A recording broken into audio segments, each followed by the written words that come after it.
Hello guys, இன்றைக்கி நம்ம குலோப் ஜாமுன் எப்படி பண்ணுறது பார்க்கலாமா? இதுக்கு நம்ம ஆஷிர்வாத் குலோப் ஜாமுன் மிக்ஸ் தான் நான் எடுத்திருக்கேன்.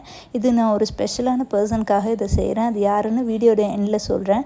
பால் போட்டு மிக்ஸ் பண்ணாங்கன்னா நல்லா சாஃப்டாக வரும்ன்ட்டு யூடியூப்பில் நிறைய பார்த்துருக்கேன். ஸோ நான் பால் போட்டு நல்லா மிக்ஸ் பண்ணி ஒரு 5 மினிட்ஸ் மூடி போட்டு வச்சிடணும்.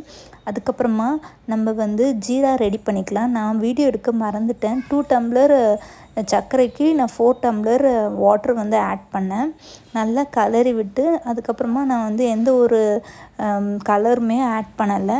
நான் ஜஸ்ட்டு குங்குமப்பூ மட்டும்தான் ஆட் பண்ணேன். குலோப் ஜாமுன் பால் ரெடி பண்ணிக்கலாமா? அதுக்கு நம்ம கையில் நெய் தடவிட்டு குட்டி குட்டி பால்ஸை நம்ம நல்லா ரவுண்ட் பண்ணி வச்சுக்கணும். அப்புறமா நம்ம அந்த ஜீரா ரெடி ஆகிடுச்சு. நல்ல கொதி வந்துடுச்சு. நான் ஏலக்காய் பவுட்ரு போட்டு அதை இறக்கி வச்சிடுறேன். அப்புறம் ஒரு கடாயில் எண்ணெய் ஊற்றி ஒரு மிதமான சூட்டில் இருக்கும் போது அந்த குட்டி குட்டி பால்ஸை போட்டுட்டு லோ ஃப்ளேமில் வச்சு நம்ம வறுக்கணும். அப்போ தான் உள்ளே வேகும். நல்லா வறுத்ததுக்கப்புறமா அப்படியே நம்ம அது ஜீராவில் போட்டுடலாம். கொஞ்சம் ஆற வச்சு கூட போடலாம், அப்படியே கூட போடலாம், ஒன்றும் ஆகாது. பட் எனக்கு வறுக்கும் போது குட்டி குட்டியாக வெடிப்பு மாதிரி வந்துடுச்சு. அது எதனாலன்னு தெரியல. பட்டு டேஸ்ட் வைஸ் ரொம்பவே சூப்பராக இருந்துச்சு.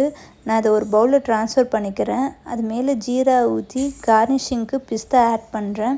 இதை நான் ஒரு ஸ்பெஷல் பர்சனுக்கு சொன்னேன்ல, அது வேறு யாரும் இல்லை, என்னோடய ஹஸ்பண்ட்க்கு தான். இன்றைக்கி அவருக்கு பர்த்டே. ஸோ நான் அவருக்காக இதை செஞ்சேன். உங்களுக்கு என்னோடய வீடியோ பிடிச்சிருந்தா மறக்காமல் சப்ஸ்கிரைப் பண்ணுங்கள், லைக் பண்ணுங்கள், ஷேர் பண்ணுங்கள். பாய்.